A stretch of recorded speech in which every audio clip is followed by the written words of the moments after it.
Oh,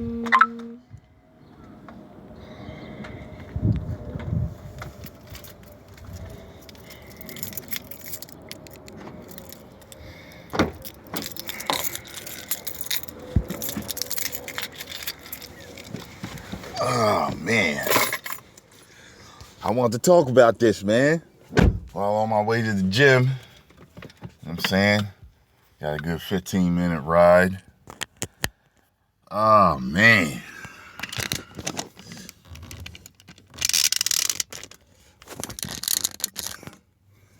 Another one of my heroes retired. Ah, man.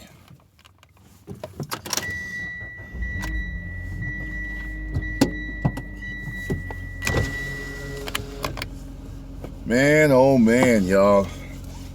Watching that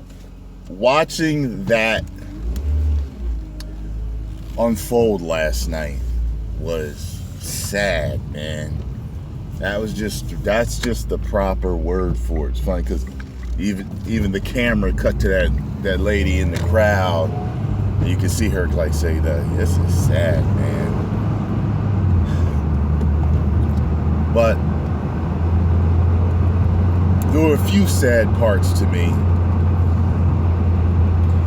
but where the sadness kind of start. Sorry that it's funny, it doesn't normally kind of shake like this on stable roads. I don't know why it's really shaking like this. Okay, so the sadness started for me in the middle of the match. In the middle of the match, when they couldn't do the tombstone. When they couldn't do the tombstone, you know, when Roman couldn't reverse it, like it looked like it was it kind of looked like it was a little bit of both of their faults, but it may have been more of the Undertaker's fault. It's almost like he just couldn't jump into it, you know, couldn't flip himself into it the way he normally would. I was just like, man, they tried it twice. I was just like, oh. And then in the match, when he gave Roman the last ride, and y'all know normally he'll pick up Roman, you know, somebody for that extra accent, that extra height on the last ride, and boom, drop him. And he couldn't do it. And I was just like, God damn. It is so hard watching somebody that, you know, you admired and looked up to get older. You know, that's what it basically is. He's older, he's beat up. He's older, he's beat up, you know, and man, you know, it hurts. Because as a man, you know, I was talking about this last night, as a man, you know, we have pride, you know, and men don't like to not be able to do what they used to be able to do. You know, we don't like that shit. And I'm not really at that point in my life yet. But, you know, I've seen little things kind of, you know, you gotta kind of keep your eye, you know, the thumb on the pulse of what your body's doing and everything, because if not, you get hit hard, man. And then the absolute saddest part for me, though, was when he, after he took off his gloves and he took off his hat, I mean the jacket, and then he took off his hat, that fucked me up. That fucked me up. I was like, man, that, you know, because after he took the hat off and, you know, did the eye roll, he had that sigh, like it's done. Like that was it. It's finished. It's over. The legacy, the legend is gone, man. It was like, damn. That one really messed with me, man. Because, see, the thing about The Undertaker was, he wasn't just a guy, a big lumbering guy. This was a guy who would amaze you in the ring for what he could do as a big man. You know, he was like fast and strong, tall, agile. He could walk the rope. Like, I remember the first time I saw him do that, I was like, holy shit, a guy this big has that much balance. You know what I mean? He dropped that on you. And my thing that was one of my absolute favorite moves that he would do was when he would jump over the top rope. That was my thing, man. Like, because the cool thing about him is he would kind of have that stiff zombie-like walk. You know, he would fuck you up. And he would do that sprint to the rope and then jump. Oh man, it was like, holy shit. You know what I mean? It was like a switch, you know? And I was just like, man, and I remember around the time he stopped doing it, because I'm totally convinced that he got sick. You know, either he developed cancer or some type of disease he just didn't want to tell us about, because he's the dead man. You know, he's immortal. You know, his character's immortal. You know, to say the Undertaker has cancer is like, what? You know what I mean? So, but when he came back, and he had the shortcut, and he had the cage match with Triple H, and where Shawn Michaels was refereeing, I think, didn't he do the jump there? Or he may not have. Because I was there for that, but I see, my memory's blurred on that because I can't remember. I was like, is he going to do it? Or, I think they faked it. I think they faked like he was going to do it. I think that's what might have happened. But I can't remember. Maybe he did, maybe he didn't. But I think, if anything, he may have done it like one more time. And I think it may have been like that last match he had with Triple H. And he like barely made it over that rope that time, I think. I think that was the last time. You know, if I'm wrong, just post it in the comment section. Let me know the last time he did the top rope dive. Okay?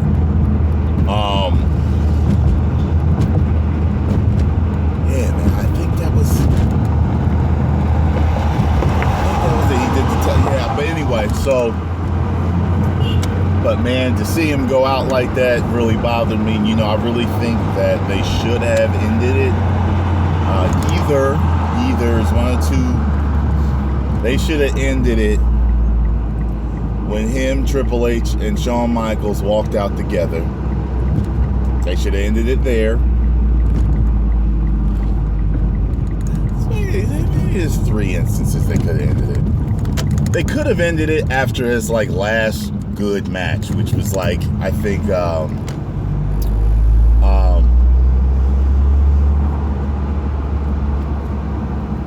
the Triple H one. You know, but they the way they ended that match, you know, he could, you know, he had to be taken out on a stretcher and shit like that. You know what I mean? That last one with Triple H had to be taken out on a stretcher, correct? So that wouldn't have been a good way to end that. They could have just ended it with him winning. You know what I mean? They could have ended it on either one of the Shawn Michaels matches. They could have ended it on the second one. And last but not least, I mean, they should have ended it, because I don't believe they should have even did it. But when Brock Lesnar ended the streak, that should have been it. That should have been it. Alright, put over young talent, dead and buried, no pun intended. But, you know, I talked about this the other day.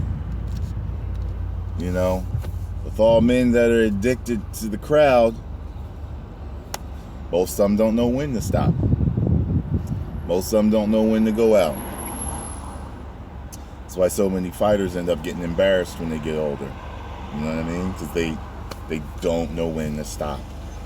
They're addicted to the crowd cheers, to the fame, to the energy, to the adrenaline, to the ego. And I don't blame them one bit. I totally get it. I totally get it. So, man, Undertaker, from Tyrone Magnus to you, thank you so much for all these years of entertainment. You are literally one of the absolute greatest of all times, if not the greatest. I know you definitely are arguably the greatest of all time, man. Retire, heal up, get well, enjoy your family, and give us a few more little Undertakers. Take on the mantle. And y'all, so I want to see what y'all got to say in the comment section. Triple H is addicted and don't know when to quit. Well, Triple H can still go. He can actually still go, though. You know, you might say he's addicted, which is probably true, but he can still go. He can still go. I think Triple H has a few more years in him. You know what I mean? I think he has a few more years in him. He can still go. You know, the funny thing is, Shawn can still go too, I bet you. Yeah, Shawn came back and did those 2 matches with the Undertaker.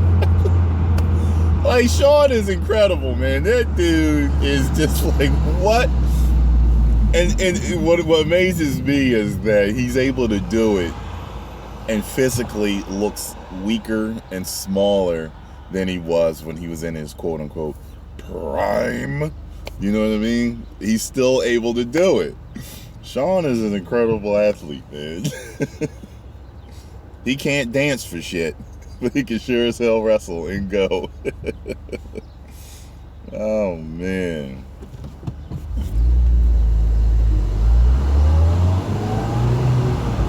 Hey, guess what? Let me tell you something.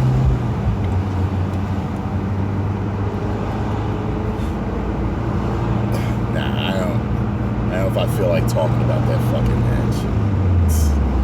Really don't know if I feel like talking about that match. But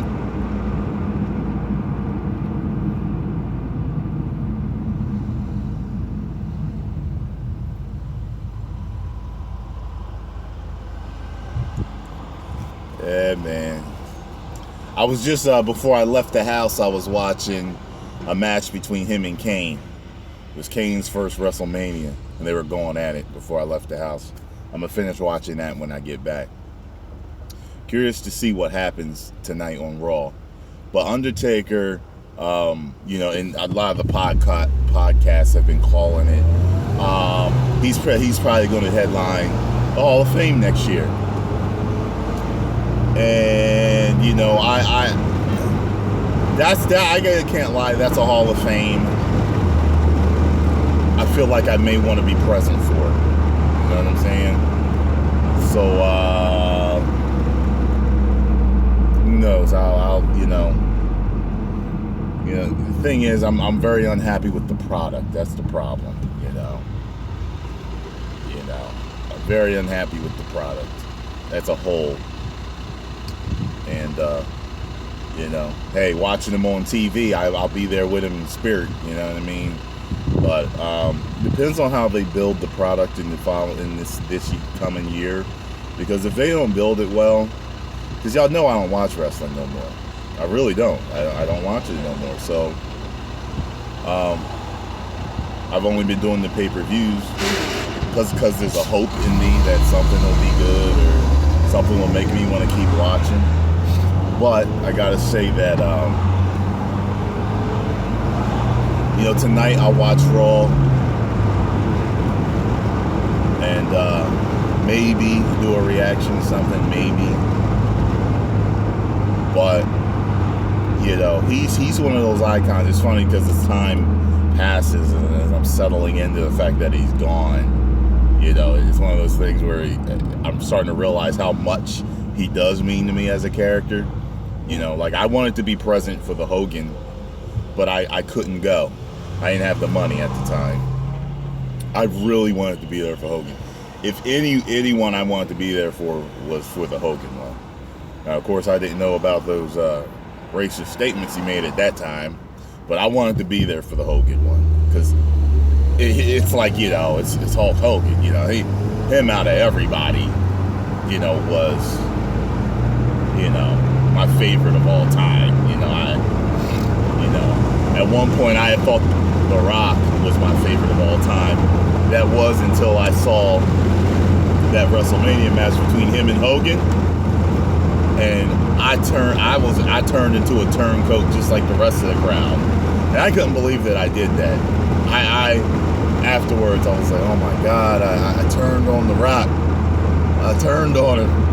I started rooting for Hogan.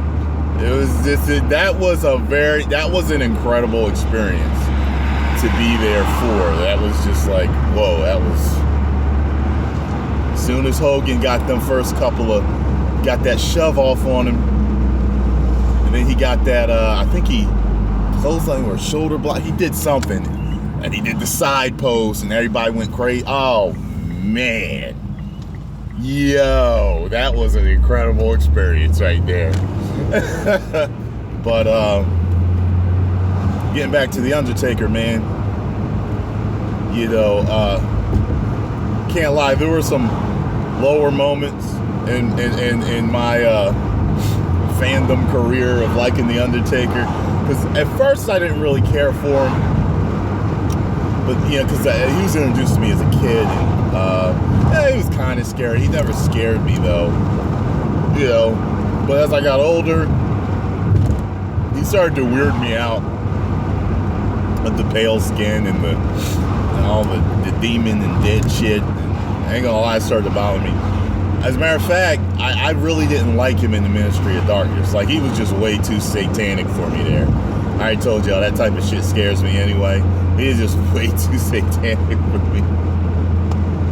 So, while I liked a lot of the stuff I saw him in sometimes, I really liked the American Badass. And I really liked him a lot after he went back to being the Dead Man again. Matches with Orton and Batista and Edge and Triple H and, Heartbreak Kid. That stint, I think, a time was my favorite Undertaker.